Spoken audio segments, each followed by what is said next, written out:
ہر دعا میں ایک صحابی کو حضور نے فرمایا کہ ہر دعا کے اندر یہ مانگنا، اللہم انی اسألک من فضلک و رحمتک، اللہم اعنی علی ذکرک و شکرک و حسن عبادتک. یہ دعا ہے جو حضرت محمد صلی اللہ علیہ وسلم نے فرمایا کہ اللہ سے مانگنا، نہ بھولنا کہ اے اللہ عبادت کرنے کے اندر میری مدد کر دے، اے اللہ شکر کرنے کے اندر میں شکر کروں تو میری مدد کر دے، اے اللہ میں تیرا ذکر کروں تو اس میں میری مدد کر دے، وہ حسنی عبادتی کا، اور میری عبادت کرنے کے اندر جو مجھے تھکان ہو جاتی ہے، دل نہیں چاہتا، تو یہ دل ہمارا جو ہے نا وہ یعنی انسان جو ہے نا گھنٹوں گھنٹوں دنیا کے کام کر جاتا ہے، یہ تھکتا نہیں ہے. یہ 2-4 منٹ اللہ کا ذکر کرنا پڑ جائے اور نماز اس کو پڑھنی پڑ جائے، ایسی تھکان چڑھ جاتی ہے، ایسی نیند چڑھ جاتی ہے.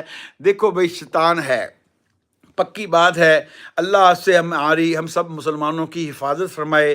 اس کا اتنا بڑا جال سارے انسانوں کے اوپر ہے اور وہ ہمیں برائیوں کی طرف کھینچ رہا، ہمارا نفس بھی ہمیں برائیوں کی طرف کھینچ رہا. یہی تو امتحان ہے. جس نے اپنے اوپر کنٹرول کیا، اپنی آنکھوں کے اوپر کنٹرول کیا، کانوں کے اوپر کنٹرول کیا، زبان کے اوپر کنٹرول کیا، اللہ کے نبی نے فرمایا 2 چیزوں کی مجھے گارنٹی دے دو، میں تمہیں جنت کی ضمانت دیتا ہوں، ایک زبان ہے اور ایک شرمگاہ ہے. ان 2 چیزوں کی مجھے گارنٹی دے دو، میں تمہیں جنت کی ضمانت دیتا ہوں. یہ بخاری اور مسلم شریف کی حدیث ہے.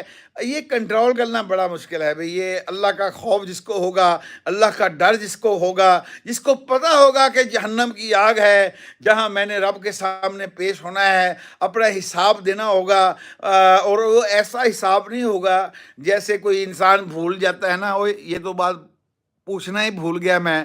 تو اللہ کے نبی نے فرمایا کہ ہر وہ بات فَأَمَّا مَنْ ثَقُلَتْ مَوَازِينُهُ، چھوٹی سی چھوٹی نیکی ہوگی، وہ ذرۃ شرًا یرا، اگر تم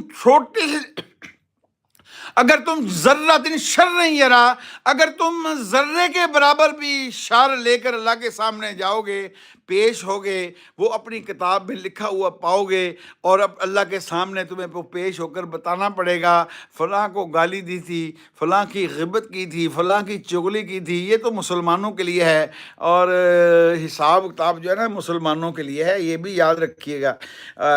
جو ہے نا وہ جو اللہ کو ماننے والے نہیں ہیں ان کے لیے تو وہ اگلا چوک ہے.